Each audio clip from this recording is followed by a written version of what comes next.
വചനാമൃതം തയ്യാറാക്കി അവതരിപ്പിക്കുന്നത് ഡോക്ടർ ഹുസൈൻ അടിവാരം. വിദ്യാധനം സർവ്വധനാൽ പ്രധാനം. വായിച്ചാൽ വളരും, വായിച്ചില്ലെങ്കിൽ വളയും. കൊണ്ടുപോവില്ല ചോരന്മാർ, കൊടുക്കും തോറും ഏറിയിടും. സാധാരണ കേൾക്കാറുള്ള വിദ്യാഭ്യാസത്തിൻ്റെ മഹിമകളാണിവയൊക്കെ.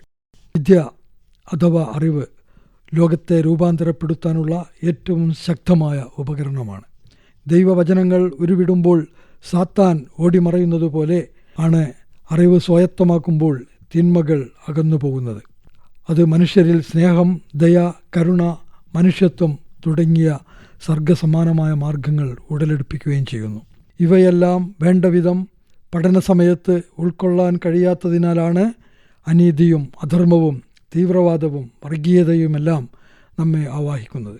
ഗുരുവിൻ്റെ നാക്കിൽ നിന്ന് ഉരുവിടുന്നതായിരുന്നു പഴയകാല സമ്പ്രദായമെങ്കിൽ ഇന്ന് ചൈൽഡ് സെൻറ്റേഡ് ആണ് വിദ്യ.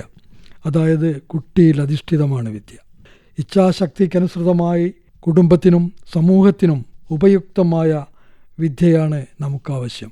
അറിവുണ്ടായിരിക്കെ അത് പകർന്നു കൊടുക്കുന്നവൻ മെഴുകുതിരിക്കും കസ്തൂരിക്കും തുല്യമാണെന്ന് പറയാറുണ്ട്.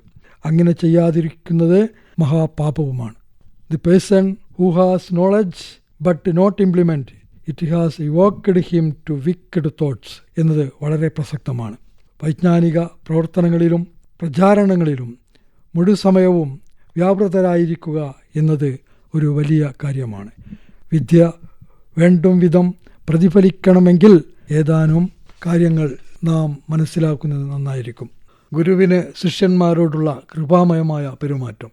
അപ്പോഴാണ് ഗുരുവിനോടുള്ള കടപ്പാട് മാതാപിതാക്കളുള്ളതുപോലെ മികച്ചു നിൽക്കുകയുള്ളൂ. ഗുരു ശരിയായ മാർഗദർശകനല്ലെങ്കിൽ ശിഷ്യൻ പിഴക്കുമെന്നുറപ്പാണ്. രണ്ടാമത്തേത് പ്രതിഫല നിർമോഹം.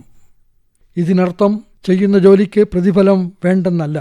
ബാഹ്യജ്ഞാനം നേടിയെടുക്കുന്നതിന് മുമ്പ് സ്ഥാനമാനങ്ങളും പ്രതിഫലങ്ങളും ഇച്ഛിക്കാതിരിക്കുകയാണ് വേണ്ടത്. താൻ ശിഷ്യർക്ക് വേണ്ടി ചെയ്ത ഗുണങ്ങൾ ഗുരു എടുത്തു പറയാൻ പാടില്ല. തന്നെയുമല്ല, ഗുരുവിൻ്റെ ഉദ്ദേശ്യങ്ങൾ വഴിമാറിയാൽ കാര്യങ്ങൾ അവതാളത്തിലാവും. മൂന്നാമത്തേത് പഠന വിഷയങ്ങളിൽ ശിഷ്യൻ്റെ നിർദ്ദേശങ്ങൾക്ക് പൂർണ്ണമായും ഗുരു വഴങ്ങരുത്. മുറത്തിൽ കയറി കൊത്താൻ സമ്മതിക്കരുതെന്നർത്ഥം. നല്ല നിരക്ക് ഉപദേശിച്ചു ശരിപ്പെടുത്തുകയാണ് ഇവിടെ വേണ്ടത്. നാലാമത്തേത് മനഃശാസ്ത്ര സമീപനമാണ്. പരസ്യമായി എതിർക്കാതെ വ്യംഗ്യമായി കാരുണ്യത്തോടെ അഭിമാനക്ഷതം വരാതെ വഷളാക്കാതെ വേണമിത്. അഞ്ചാമത്തേത് വിജ്ഞാനത്തിൻ്റെ വ്യത്യസ്ത വഴികൾ തേടുന്ന ശിഷ്യരോട് മറ്റുള്ളതെല്ലാം ഒന്നിനും കൊള്ളാത്തതാണെന്നുള്ള സമീപനമുണ്ടാവരുത്.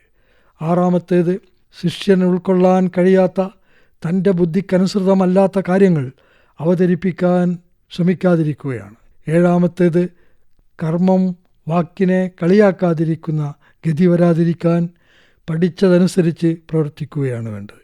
വചനാമൃതമാണ് നിങ്ങൾ ഇതുവരെ കേട്ടത്. തയ്യാറാക്കി അവതരിപ്പിച്ചത് ഡോക്ടർ ഹുസൈൻ അടിവാരം.